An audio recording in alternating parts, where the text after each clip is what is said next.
Democracy rising, Democrats united. This is the courage of truth. We believe in e pluribus unum, out of many one, and we work to live the dream. The following is a thought-provoking conversation for critical thinkers and those folks ready to exercise self-confrontation and the resulting courage of truth required to confront power and establish self-conviction in any and every environment. Today I am going to provoke and challenge you about our America and current experiential journey of late. I am asking you to challenge yourself along with your choices, causation, and beliefs which were prevalent in your choice for the presidency and congressional selections of current government. This requires courage to confront our Constitution, ourselves, and our democratic institution of laws, values, norms, mores, and promise. This short video is not intended to be an exhaustive conversation, but a provocation to reality. In this sharing, I am going to visit the 2016 election, the Obama presidency, and the respective impacts on our nation, and more specifically, racial and gender relations.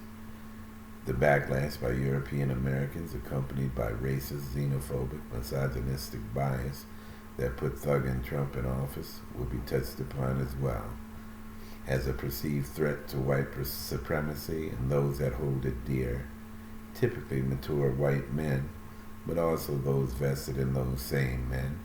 Surprising to some extent is that women followed their lead, not undereducated men and women, but angry, fearful, intelligent Americans. We've tiptoed around the truth and falsely claimed we thought a businessman would be a great fit for the presidency. This is an outright lie. Truth is, if we wanted a businessman, we would have chosen a successful one, not one in greater debt than the totality of his accomplishments. It was obvious Trump was not a good businessman. 6 bankruptcies, refusal to present his CV of sorts, his taxes, no reverence for a hard day's work, failure to pay small businesses for services rendered, over 1,000 lawsuits against his business practices, a draft dodger, domestic abuser, alleged rapist of a 13-year-old child, indefendant with partner Epstein, and was convicted. His hate for Obama from the initial birther nonsense and parroting it for the entirety of the then president's tenure, only to be bested at a roast and never being able to transcend being bested or met on the field of revelry.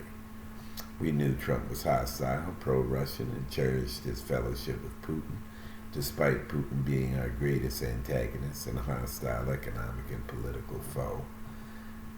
We knew him to be, by his own testament, a vaginal grabber who holds no respect for women, calling some pigs, telling others if harassed they should look for other work, and other vicious innuendo promoted further and additional devaluation of women.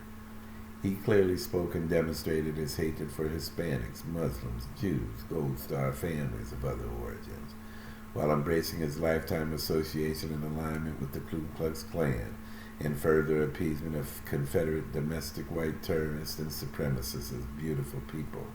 He should have declared them as traitors and terrorists, and that is who should be rounding up according to our Constitution. The failure to render aid to the Puerto Rican Americans so heavily assailed by the hurricane, and worse, rejecting and forbidding other nations that stepped up to help from helping, was intentional negligence that resulted in over 500 deaths of Americans. This was purely negligent homicide, and yet many still support him. So what has he netted us? The reversal of our long-term, hard-fought economic and political plan for inclusion? The rising of America thwarted by this infantile wannabe president, Donald Cadet Bonespurs Trump? So self-confrontation. What did a Euro-American have to reconcile or resolve to vote for and continue to support this, the real enemy of the state of America? Supporting domestic terrorism by white supremacists, Confederate flag-flying traitors is not the worst of it. Not declaring them traitors and treasonous as they bring arms against America and its Constitution in an effort not only to reenact, but to refight the battles and challenge the results of the Civil War, which is the third calculus of compassion, while the autocrat promotes even more debilitating hindrances on his minions in the Congress and Senate. As a non-racial, inclusive-minded white woman, I would ask myself, what is more important? Continuing the 8 years of economic, social, and cultural progress? Continuing to build on the greatest respect our nation has ever merited righteously? E pluribus unum worldwide? My right as a woman being promoted into law, not just for parity, but equality? Yes, equal pay for equal work, promotional equity and opportunity. My rights to have say-so in my reproductive practices and our desires. Family rights and law enforcement protecting me from domestic abuse, rape, sexual assault, etc. Being a full citizen, fully humanized, but further fully appreciated for the wonder I am to the world?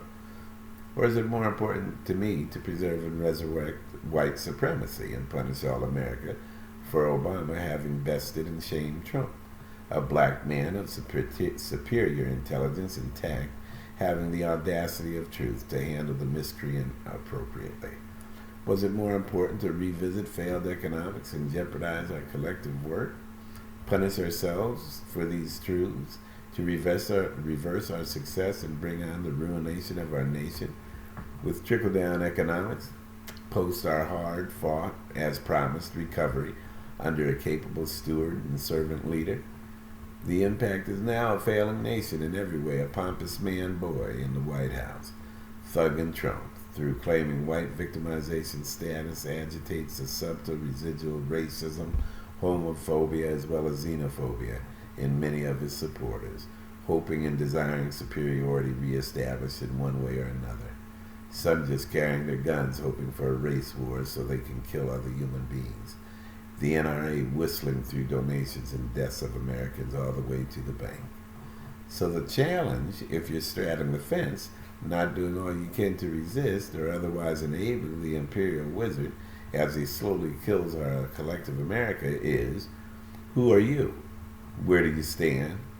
And are you proud of that stand over future generations of humanity worldwide? If not, get off your behind and make a difference today. Join us at Democracy Matters, Democrats United. Thank you once again from your fellow servant leader.